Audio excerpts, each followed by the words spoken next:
শেখ হাসিনা গদিতে বসুক, সে লোক ভালো, আর একটা লোক ভালো না।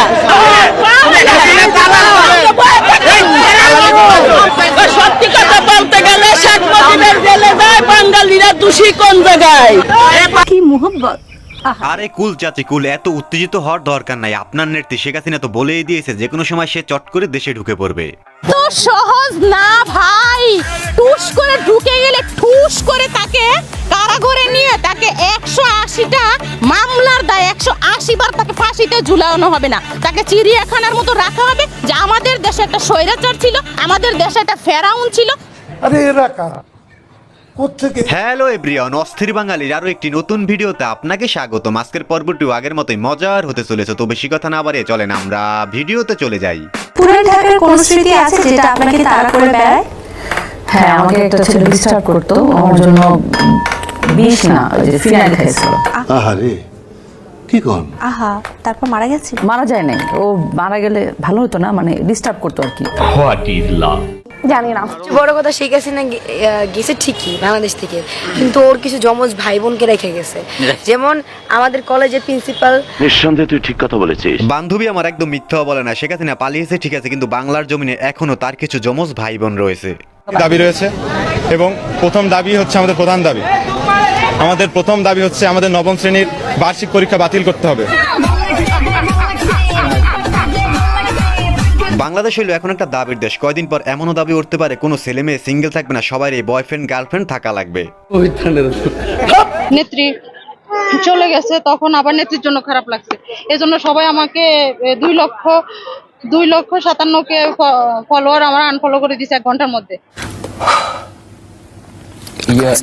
নেত্রী যেদিন চলে গেছে বলে আমি নাকি দালাল। তো আমি তো জানি যে আর্টিস্টরা, শিল্পীরা হচ্ছে যে দল থাকুক না কেন ওই দলের ছবি তুলবে, আমাদের তো কিছু করার নাই। আর আমি তো নেত্রীর ভালোবাসি, উনি খারাপ তো আমি দেখি না, উনি এতিম মানুষ, অসহায় মানুষ।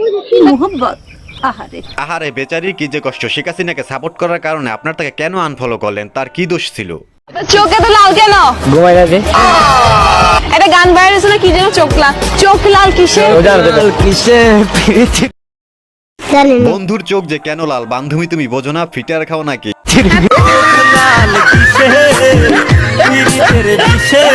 বিজেপির বিষে চোখ লাল? না না, এই দেখো ক্যামেরা, দেখো ক্যামেরাম্যান, জলদি ফোকাস করো। রাতে ঘুমাই না তো ফিরে দিন নাকি অন্য কিছু খাইছেন? না না না না, আস্তাগফিরুল্লাহ। ওকে, গুড। বন্ধু আমার তেমন কিছু সেবন করে না, শুধু একটু লতাপাতা সেবন করেছে, তাই তো বন্ধুর চোখ এত লাল। কি বলেন আপনারা? কেসটা তুমি ধরেই ফেলেছো। হাই এভরিওয়ান, ইনবক্স চেক করলে শুধু দেখা যায় আপু তোমাদের নাম্বার দাও, নাম্বার আবার দেওয়া লাগে নাকি? আইসক্রিম করে যে যুগ, শেয়ার অপশনে যায়া ক্লিক করলেই দেখবেন ইমো, হোয়াটসঅ্যাপ, মেসেঞ্জার।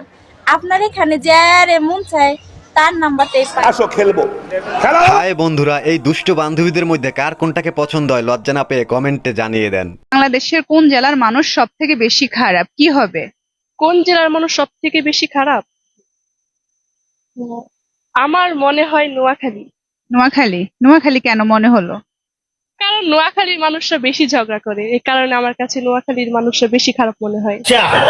বান্ধবীর কথা শুনে মনে হয় নোয়াখালীর যে কোনো ছেলে বান্ধবীকে বেশ ভালোই বাস দিয়েছে, তাই তো নোয়াখালীর প্রতি বান্ধবীর এত রাগ। আমাকে একটা গান শোনাও না, আমার ঘুম আসছে না।